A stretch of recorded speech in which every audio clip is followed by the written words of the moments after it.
Wake up, people. Slumber is very, very dangerous to your soul. Who influenced who? Who influences you? Please like and subscribe to the channel so I can continue the research sharing job I love to share with you. Many people today believe that the presence of evil in our world is the result of a single moment, Adam and Eve's choice in the Garden of Eden. We've been taught that the fall in Genesis 3 is the sole source of the chaos we see around us. However, an ancient Israelite living in the Second Temple period would have viewed this as an incomplete explanation.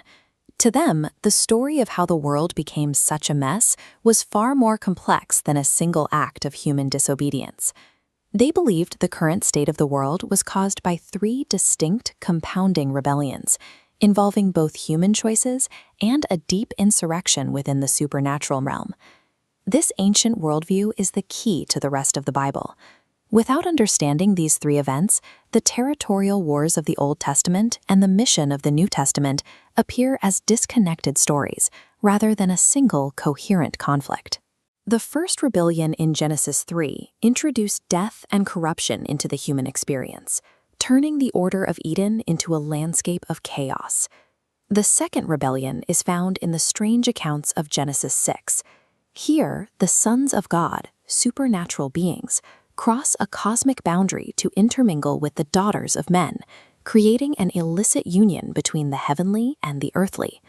This intersection of human and supernatural defiance produced a level of violence and corruption that required a total reset.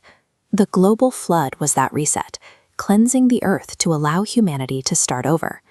Following the flood, God repeated his original command to Noah and his sons: spread out, be fruitful, and inhabit the whole earth.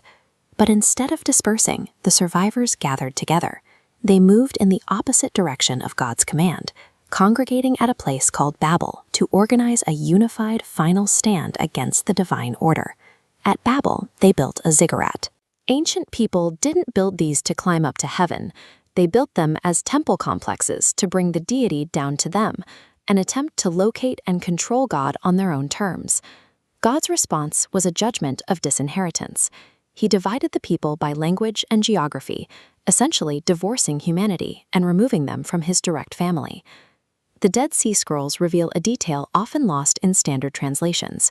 Deuteronomy 32 states that when God divided the nations, he fixed their borders specifically according to the number of the sons of God, those supernatural beings in his heavenly assembly. In this cosmic divorce, God assigned the 70 nations of the world to the dominion of these lesser supernatural beings. These entities were intended to be placeholders, but the biblical narrative suggests they became corrupt, leading the nations into the worship of themselves.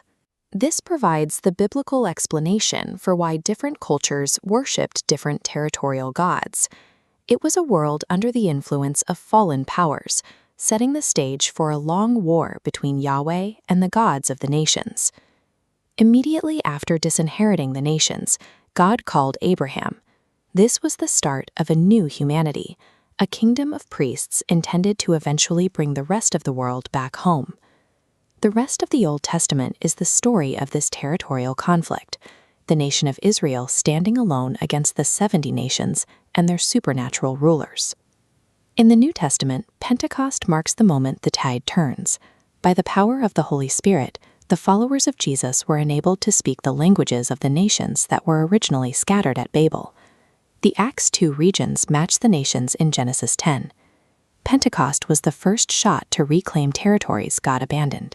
This explains Paul's fixation on reaching Spain, ancient Tarshish, the final name on the Genesis 10 list, ensuring the gospel reached every corner lost at Babel. This shifts our understanding of spiritual warfare. It isn't just about personal struggles, it is the geographical fulfillment of the Great Commission.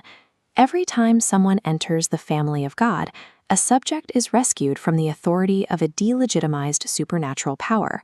The New Testament suggests that as believers take their place as the new sons and daughters of God, they will eventually displace the corrupt spiritual beings that once ruled the nations. By bringing humanity back into God's family, the Great Commission restores the human mandate to represent God and rule alongside him over all creation.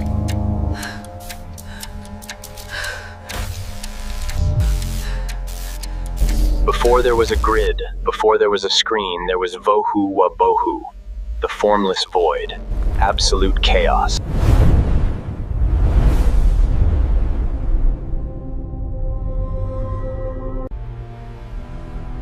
Ancient texts reveal that out of this chaos, order was established. For a century, humanity fought bloody wars over the sludge, fossil fuels buried in the remains of ancient catastrophes. Look around. Algorithms decide your reality. Feeds dictate your mood. The world feels entirely out of control. Big question. Who is actually architecting this new silicon world? For over a century, massive oil corporations determined the cost of living for billions. But that era is ending. A new race is beginning, where the winner isn't the country with the most crude, but the one that controls batteries, build electrical grids, and chip production. Tech empires are now building data centers on a scale previously reserved for industrial cities.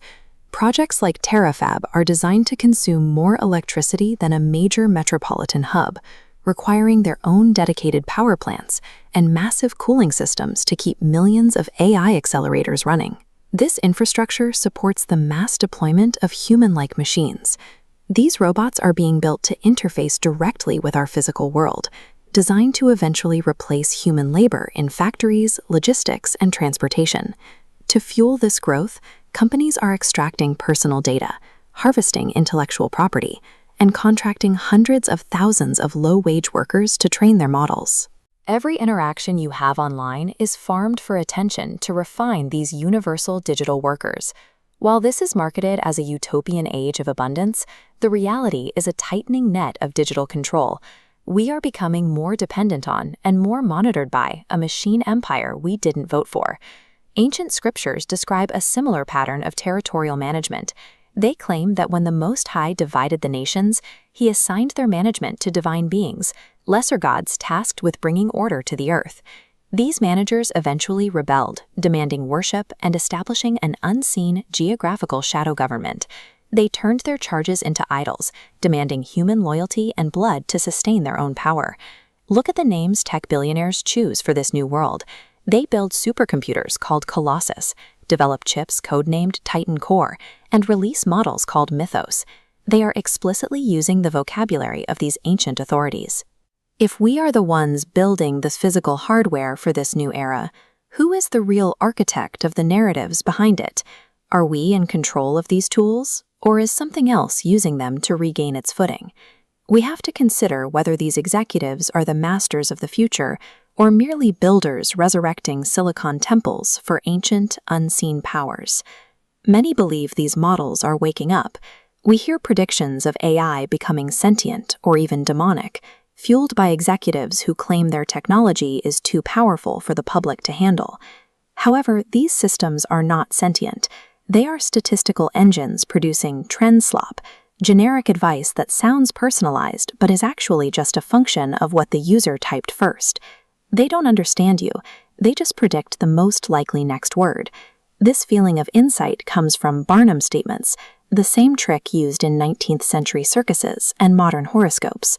When generic information is framed as personal, your brain treats it as deeply accurate. You fill in the details, making the machine seem smarter than it is. Tech leaders weaponize this effect. By crying wolf and saying their models are too dangerous to release, they create a magic show. It makes people believe the tools are world-changing, which manipulates the press and fuels trillion-dollar valuations. The fear of AI sentience is the primary marketing tool of our age. It keeps the public reacting to how the tools feel, rather than how they actually function. Dopamine fuels the brain's prediction machine, firing when you anticipate a reward. Addictive stories and algorithms trigger prediction errors with unexpected twists, creating a massive dopamine burst. Before that loop closes, they re-hook you with a new question, ensuring perpetual anticipation. This constant state of distraction serves the ancient managers perfectly. If they can keep your mind trapped in a loop of digital anticipation, you lose the ability to see the world clearly. They don't need the machine to be intelligent, they only need you to be addicted. History shows that centers of idol worship, like the Great Library in Ephesus, were designed to capture a population's attention and redirect their loyalty. Modern data centers are the newest iteration of this strategy, systems built to farm your time and energy. The digital realm is a biological trap. It was architected by ancient powers to keep humanity spiritually asleep, endlessly reacting to the next dopamine hit instead of fulfilling a higher purpose. If this hierarchy is so ancient and organized, why do they have to rely on cheap tricks and dopamine hacks to maintain control? Paul explains the resurrection disarmed these rulers, stripping their legitimate power and nullifying their ancient authority. They now operate on stolen ground. Without true jurisdiction, they rely on fear and the illusion of power to keep people from walking away. Their empire only stands as long as we volunteer our attention to it. We provide the fuel for their systems every time we bow to the narratives they create. You cannot fight a spiritual hierarchy with political outrage or better technology. Reacting with more anger and more debate only feeds the very systems of control designed to keep you distracted. Breaking this loop requires a deliberate refusal to consume the digital sludge. It means stepping away from the algorithmic narratives that keep us in a state of perpetual fear and anxiety. The machine empire can only offer an endless drip of anticipation that never satisfies. It keeps you hungry for the next update, the next headline, and the next outrage. True sustenance is different. It actually fulfills. Liberation begins by stepping out of the shadow government's territory and submitting to the true king who offers living water. Only then do the walls of the digital prison finally start to crumble.